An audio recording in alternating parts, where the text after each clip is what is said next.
The unraveling. The crystalline spires of New Harmonia pierced the lavender sky like frozen music, their carefully calculated angles and precisely measured proportions a testament to the Crystalline Confederation's dedication to perfect order. High Counselor Zix-Nak stood at the apex of the central resonance tower, her crystalline form refracting the light of 3 setting suns into a symphony of colors. But today, those colors seemed wrong. Discordant. Chaotic. She watched as another reality wave rippled through the cityscape below, distorting the perfect geometric patterns into impossible shapes before they snapped back into place. Sort of. The spire to her left now spiraled in a way that made her crystalline structure ache just to look at it. High Counselor, First Advisor Chime materialized beside her, his usually pristine lattice structure showing signs of stress fractures. The latest reports from the outer systems are troubling. Zix-Nak didn't need to see the reports. She could feel it in her very structure, the universe was coming undone. What had started as minor anomalies in the furthest reaches of known space had evolved into full-blown reality storms that defied every natural law the galaxy's civilizations had built their societies upon. "Show me," she commanded, her voice resonating through the crystalline chamber. A holographic display materialized before them, showing the current state of the galaxy. Once orderly spiral arms now twisted like writhing serpents, whole sectors of space bleeding into one another in ways that shouldn't be possible. The neat classifications and categories that had defined galactic civilization for millennia were dissolving into a soup of quantum uncertainty. The Soran Imperium has lost contact with their outer colonies, Chime reported, his voice crackling with distress. The Avanoid Collective reports their youngest generation is being born with imaginations. He practically spat the last word, as if it were a disease. And what of the humans? Zix-Nak asked, dreading the answer. Chime's structure flickered with what might have been the crystalline equivalent of a nervous laugh. That's the most disturbing part, High Counselor.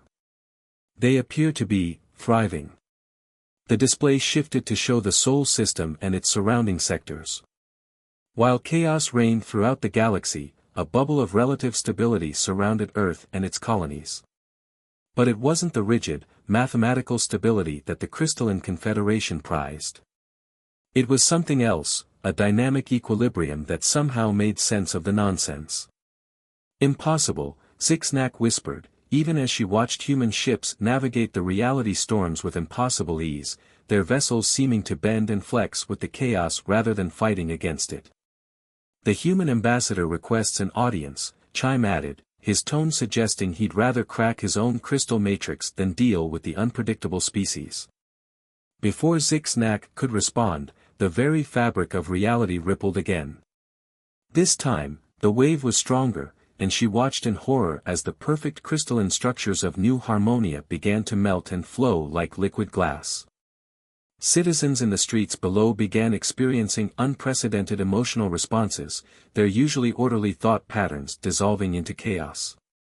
By the first crystal, she breathed, watching as a group of young crystals spontaneously began to generate music, not the mathematically perfect harmonies of traditional crystalline composition, but wild, unpredictable melodies that somehow managed to capture the very essence of the chaos surrounding them. The holographic display flickered, showing more systems falling to the reality storms.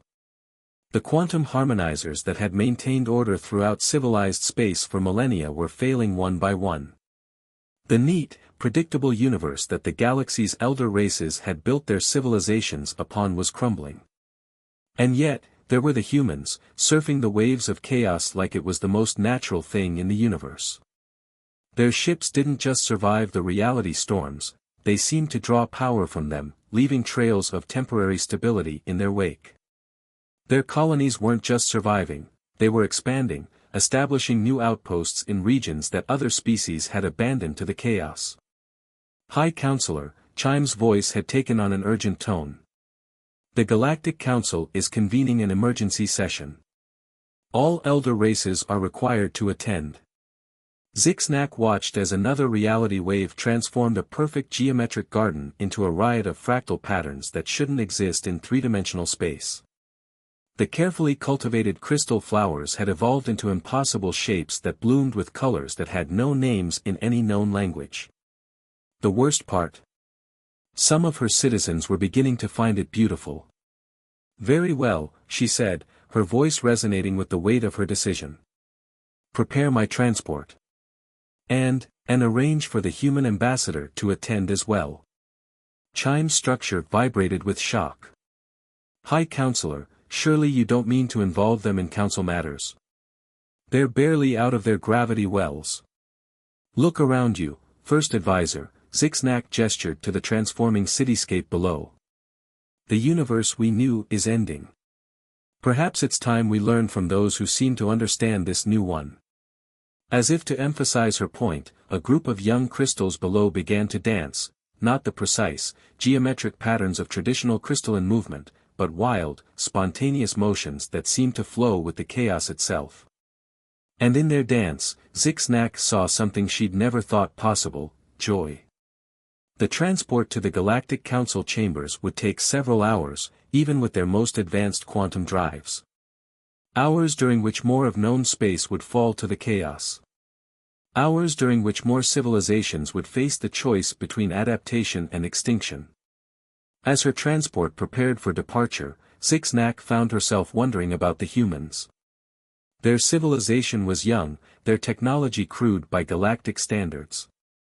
They hadn't even achieved quantum harmonization or psychic unity. By all logical measures, they should have been the first to fall to the chaos. Instead, they were teaching their children to ride quantum bicycles through probability waves, turning reality storms into entertainment, and somehow maintaining enough stability to keep their civilization not just intact, but growing. Perhaps, she thought as her transport lifted off from the increasingly fluid surface of New Harmonia, that was the secret. The humans had never tried to impose perfect order on the universe. They had always lived with chaos, embraced it, learned to dance with it rather than cage it in mathematical equations and quantum harmonizers. The transport broke atmosphere, and Zixnack watched her homeworld recede behind them. The once perfect sphere was now riddled with quantum fluctuations, its surface an ever-changing canvas of impossible geometries and unauthorized colors.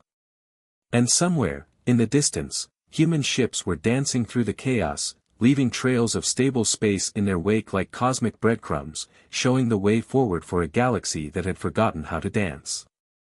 The journey to the Galactic Council chambers would be long, but Zixnack had a feeling the real journey, the one that would determine the fate of all civilized space, was just beginning. And it would begin with learning to embrace chaos. The Council's Gambit. The Galactic Council chambers had been designed to embody the pinnacle of order and reason. Its perfect dodecahedral shape, crafted from rare quantum-stabilized materials, had stood as a symbol of civilization's triumph over chaos for 10,000 years. Now, as High Counselor Zixnack's transport approached, she could see reality waves distorting its once immutable geometry. Most disturbing, Ambassador Kral of the Soren Imperium rumbled as their vessels docked side by side. His massive reptilian form seemed to shimmer and shift, scales cycling through colors that shouldn't exist. Even here, at the heart of civilized space, chaos seeps in. The human ambassador, Sarah Chen, stepped off her significantly smaller and remarkably unstable-looking vessel, appearing completely unfazed by the reality distortions that were giving everyone else migraines. "Nice light show," she commented, gesturing at the quantum auroras that now wreathed the council chambers. "Reminds me of that new quantum nightclub they just opened in New Shanghai." Zixnack noticed how the chaos seemed to flow around the human like water around a stone, creating a small bubble of relative stability that extended several meters in every direction. Even more intriguingly, several younger members of various species had unconsciously moved closer to her, seeking the comfort of that stability. The council chambers were already packed and they entered. Representatives from 1,000 worlds filled the tiered seating, their forms ranging from crystalline to gaseous to purely energetic. The air was thick with pheromones, psychic emanations, and quantum fluctuations that made reality itself seem to hiccup occasionally. Grand Archon Vyx, the ancient energy being who had led the council for 3 millennia, manifested in the center of the chamber. Their usually pristine form flickered erratically, random bursts of radiation causing nearby delegates to shield their sensory organs. Esteemed colleagues, the Archon's thoughts resonated through the chamber, we face an unprecedented crisis. The fundamental forces that bind our civilization together are unraveling. Our quantum harmonizers fail. Our probability engines generate nonsense. Even time itself becomes unreliable. Holoprojections appeared throughout the chamber, showing the spread of chaos across the galaxy. Entire sectors were now marked in pulsing red, indicating complete breakdown of known physical laws. The areas of stable space were shrinking by the hour. The human territories remained stable, noted Ambassador Tlax of the Avanoid Collective, their feathers rustling with barely contained agitation. How is this possible? All eyes, optical sensors, and other sensory apparatus turned to Ambassador Chen, who was absently doodling what appeared to be a smiling face in her datapad. "Oh, that's pretty simple," she said, looking up. "We stopped trying to fight it." The chamber erupted in a cacophony of protests, questions, and various species-specific expressions of disbelief. Grand Archon VYX had to emit a burst of high-frequency radiation to restore order. "Explain," they commanded. Sarah stood, her casual posture a stark contrast to the rigid formality of the chamber. "Look, we humans have always lived with chaos. Our weather systems are chaotic. Our economies are chaotic. Our thoughts, emotions, and social systems are chaotic. We learned long ago that trying to impose perfect order is like trying to hold back the tide with a spreadsheet." She gestured to the holoprojections. "What you call reality storms, we see as opportunities. When gravity gets weird, we invent new sports to take advantage of it. When probability fluctuates, we turn it into entertainment. When time goes wonky, we adjust our schedules and make jokes about being fashionably late to yesterday."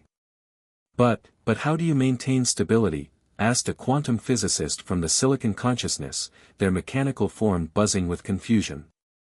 "We don't, not in the way you think of it," Sarah explained. "We maintain adaptability. Our ships don't try to force reality to behave, they're designed to work with whatever reality throws at them. Our colonies don't fight chaos, they surf it."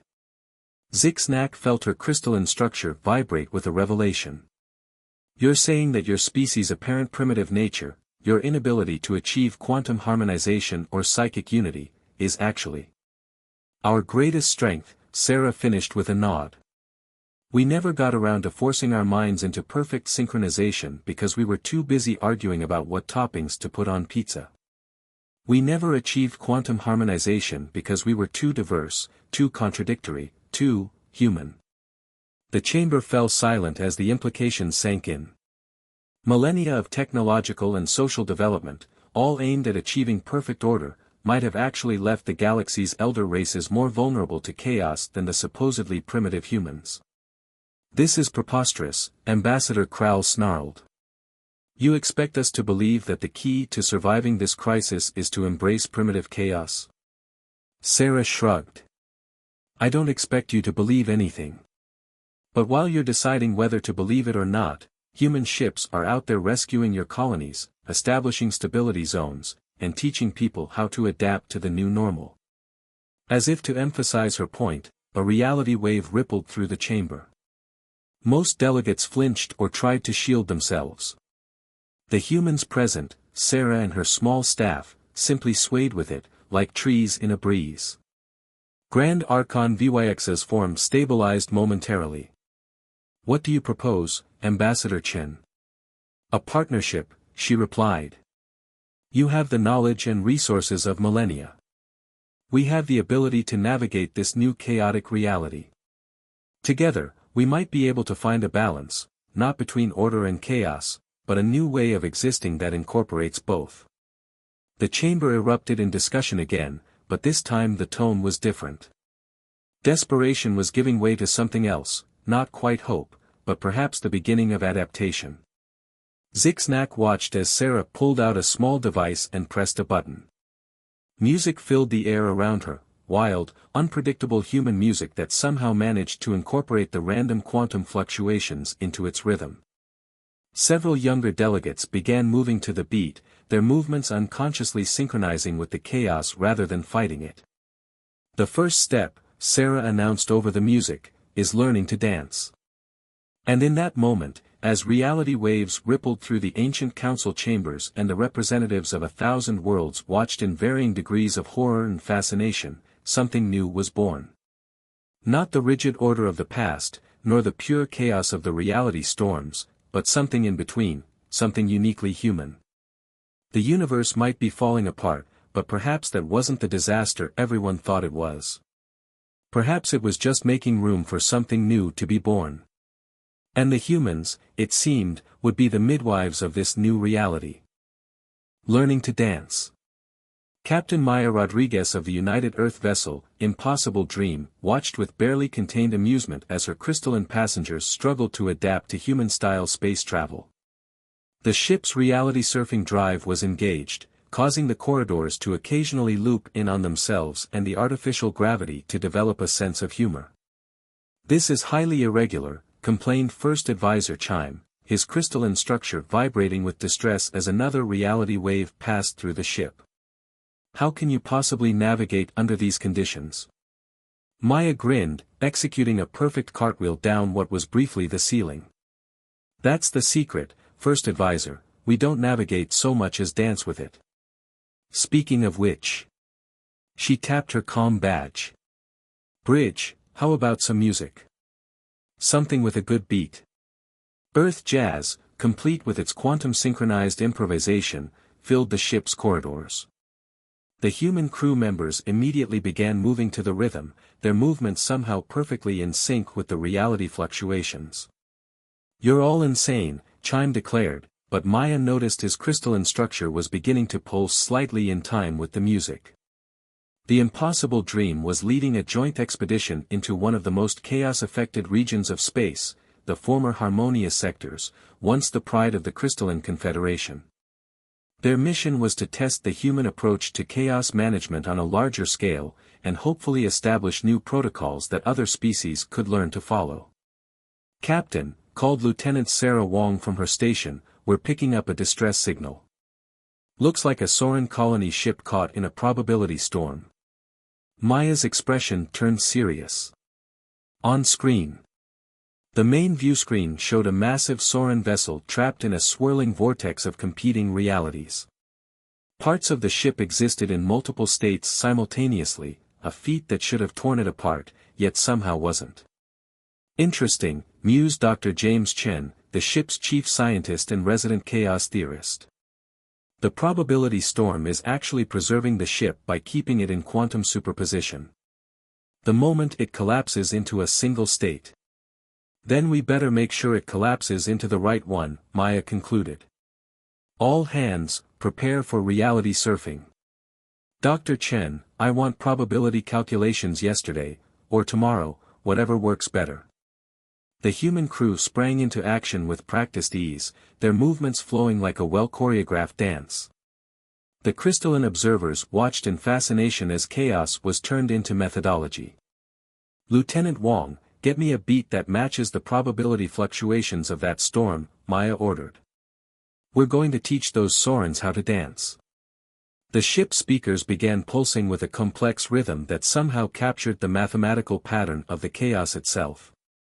Maya felt it in her bones, the way the music and the reality waves synchronized into something that almost made sense. "This is madness," Chime protested, but his voice lacked conviction. His crystalline structure had begun resonating with the beat, creating harmonics that spread to the other crystalline observers. "Madness?" Maya laughed as she guided the ship into the probability storm. "This is physics, we just stopped pretending it was ever sane to begin with. Now, watch and learn." The Impossible Dream dove into the chaos, its hull shifting and flowing like liquid metal. The human crew moved as one, their actions guided by both training and intuition. They weren't fighting the chaos, they were becoming part of it. Broadcasting the rhythm to the Soren vessel, Wong reported. They think we're crazy, but they're willing to try anything at this point. Maya nodded. Tell them to feel the beat and let their ship move with it. Dr. Chen, start the probability collapse sequence, but make it funky.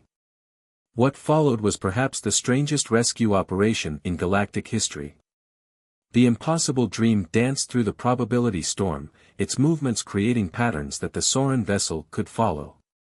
The rhythm spread through both ships, creating a temporary bubble of synchronized chaos. Slowly, impossibly, the Soren ship began to move with the beat. Its quantum state began to collapse, but in a controlled way, guided by the rhythm and the patterns the human ship was creating.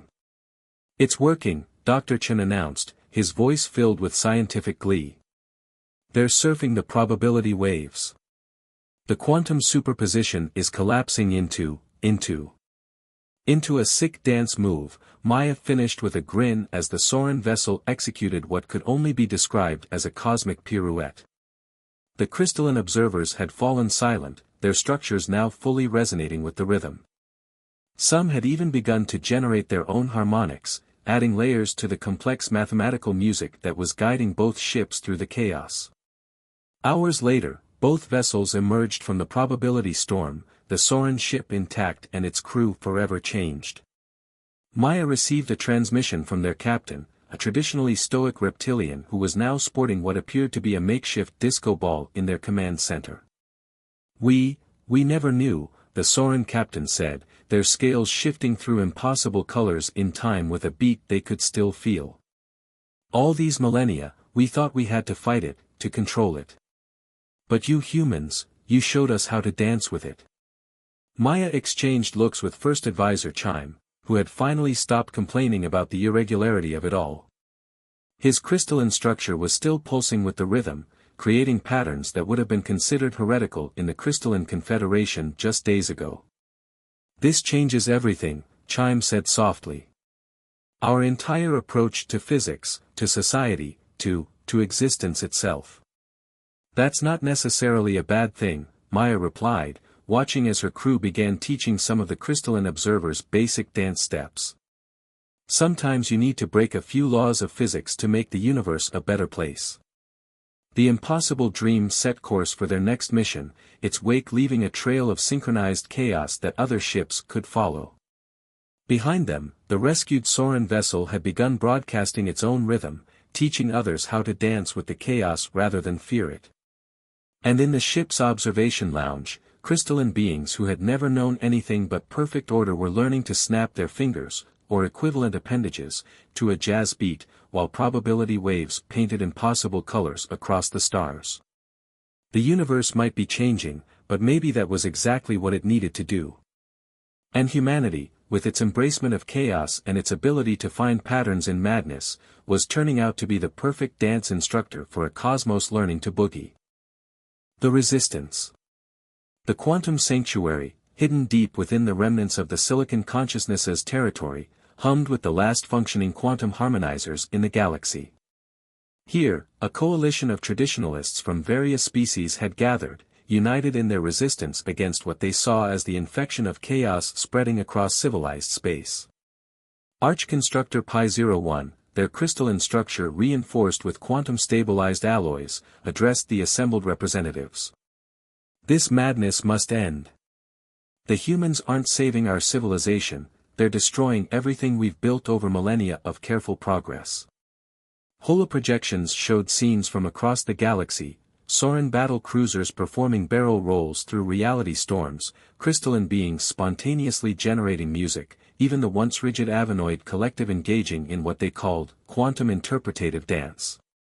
Barbarism, declared High Minister Vex of the probability controllers, their gaseous form contained within a perfectly spherical force field.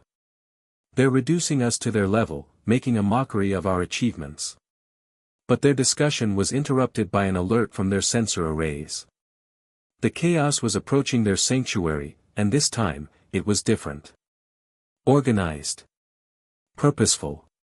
In the command center of the United Earth vessel, Pandemonium's child, Admiral Sarah Chen, recently promoted from ambassador following her success at the Galactic Council, watched the readings with interest. They've created a bubble of old reality, she observed, studying the perfectly ordered space surrounding the quantum sanctuary. Impressive, but ultimately futile. Her fleet, a mix of human vessels and converted ships from various species, had surrounded the sanctuary. Each ship pulsed with its own rhythm, creating a complex symphony of controlled chaos that was slowly but surely eroding the traditionalists' bubble of order. "Admiral," her quantum communications officer reported, "we're receiving a transmission from the sanctuary." The holographic image of Arch-Constructor Pi-01 appeared, their form rigidly maintaining perfect geometric symmetry despite the reality fluctuations beginning to seep through their defenses. "This is your final warning, human," they declared. "Withdraw your forces and cease this corruption of galactic civilization, or we will be forced to take extreme measures." Sarah raised an eyebrow. "Extreme measures? Like what? Are you going to organize us to death? Color code us into submission? File a strongly worded complaint in triplicate? We have weapons," Pi-01 warned, "developed over thousands of years of ordered progress."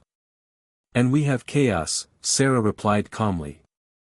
"Plus a really good beat. Speaking of which." She nodded to her communications officer. Across the fleet, ships began broadcasting a new kind of signal. It wasn't the usual chaos surfing rhythm they'd been using. This was something else, a complex mathematical pattern that incorporated both order and chaos, structure and freedom, tradition and innovation. What is this?" Pi-01's perfect geometry wavered as the signal reached them. "We call it jazz fusion," Sarah smiled. "A little something our musicians cooked up with help from some of your younger generation. Turns out chaos and order can work pretty well together if you give them a chance." Inside the quantum sanctuary, the effects were immediate. The rigid quantum harmonizers began to resonate with the new rhythm, their perfectly ordered frequencies beginning to sync with the controlled chaos of the human music. Young crystals who had been hiding their growing ability to generate spontaneous harmonies suddenly found their songs amplified by the very systems meant to maintain order. Probability controllers discovered that their abilities worked better when they stopped trying to force specific outcomes and instead learned to guide the flow of possibilities. "You're destroying everything." Pi-01's voice cracked with distress as their perfectly ordered world began to transform around them. "No," Sarah corrected gently, "we're helping it evolve. Look around you, really look. Your people aren't being destroyed, they're growing, adapting, becoming something new. Something that can survive in this new universe." Through the sanctuary's viewing ports, they could see reality itself dancing to the new rhythm. The chaos wasn't destroying the ordered space, it was merging with it, creating patterns of impossible beauty that incorporated both structure and freedom. Young members of every species, who had been secretly practicing human-style chaos surfing, emerged from hiding. They moved with the rhythm, their natural abilities enhanced rather than suppressed by this new integration of order and chaos. "This is who we are now," declared a young crystalline being, their structure generating harmonies that would have been considered impossible just weeks ago. "We don't have to choose between perfect order and pure chaos. We can be both, and more." The last quantum harmonizers, symbols of the old order, didn't shut down or explode as the chaos reached them. Instead, they transformed, their rigid frequencies learning to dance with the probability waves rather than trying to suppress them. Admiral Chen watched as the sanctuary's defenses fell, not in destruction but in transformation. "Your choice, Arch-Constructor. Fight against this change and be left behind, or join us in learning this new dance." Pi-01's rigid structure trembled, centuries of dedication to perfect order warring with the undeniable evidence before them. Around them, their followers were already beginning to move with the new rhythm, their ancient technologies harmonizing with chaos in ways they never thought possible. "How?" they asked, their voice smaller now, "How do we begin?" Sarah's smile widened. "The same way humanity began, one step at a time, with the understanding that it's okay to stumble. In fact, sometimes the stumbles lead to the best dance moves." As if to demonstrate, the pandemonium's child executed a maneuver that should have been impossible, its hull briefly existing in multiple realities at once before resolving into a new configuration that somehow incorporated aspects of crystalline architecture into its human design. The great quantum sanctuary, last bastion of the old order, didn't fall that day. Instead, it transformed, becoming the first of many new harmony centers, places where order and chaos could meet and merge, where the wisdom of ancient species could blend with human adaptability to create something entirely new.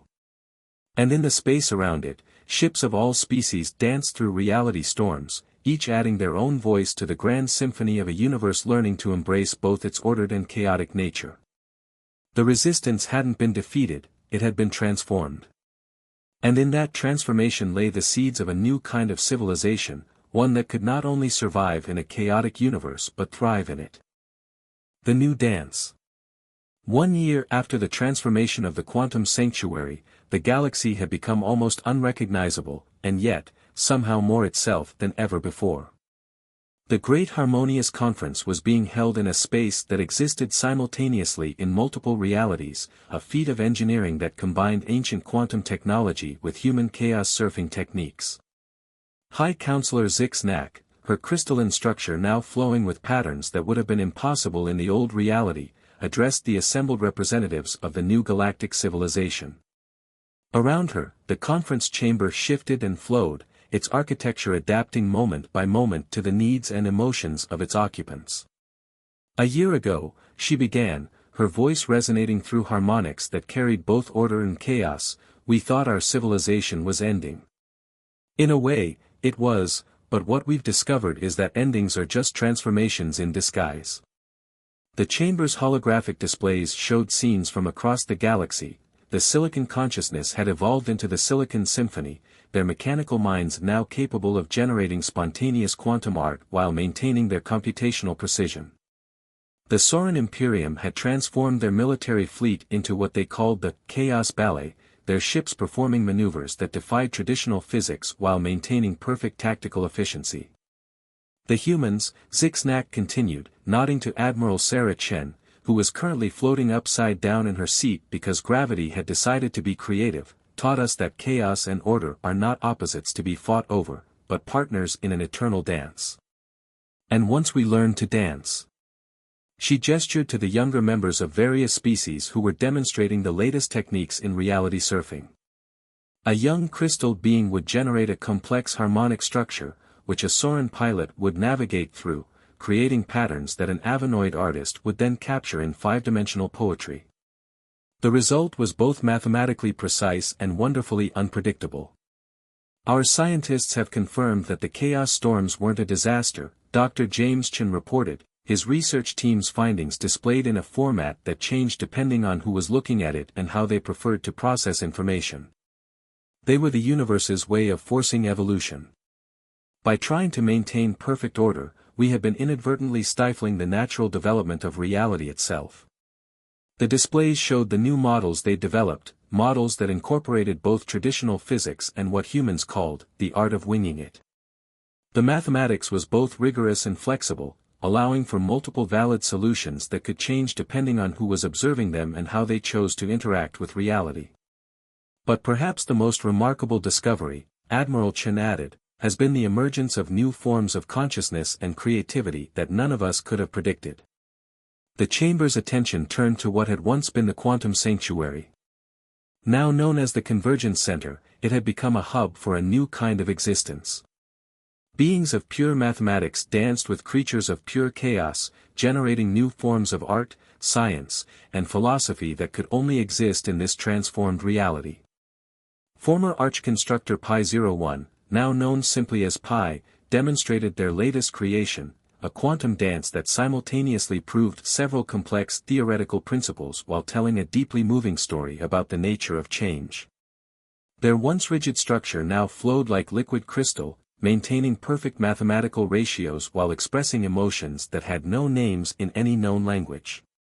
We've learned that strength doesn't come from imposing order on chaos or surrendering to chaos entirely, Pi explained, their voice carrying harmonics of their old certainty blended with new wonder.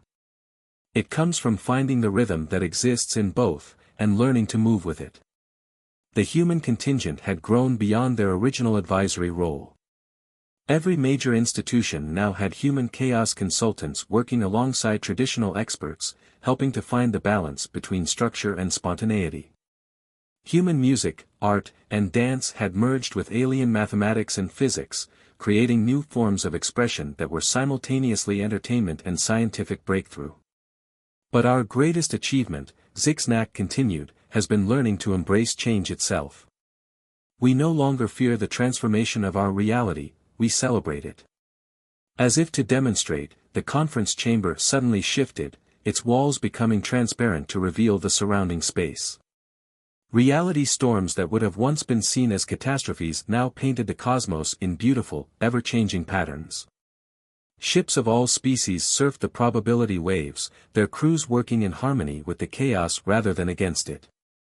The question is no longer, how do we maintain order?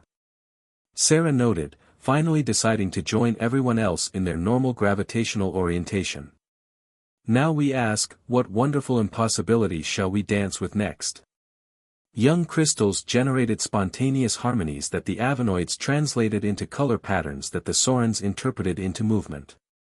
Quantum computers calculated probabilities that humans turned into music that silicon beings transformed into new forms of mathematics.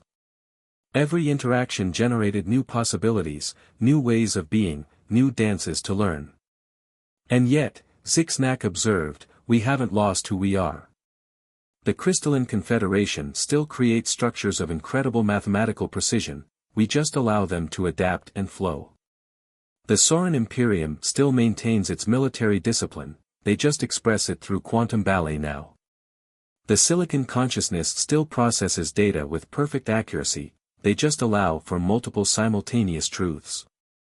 The conference chamber stabilized momentarily, its walls displaying a real-time map of the galaxy. The chaos storms hadn't stopped, they had become part of the natural order, like weather patterns on a planetary scale.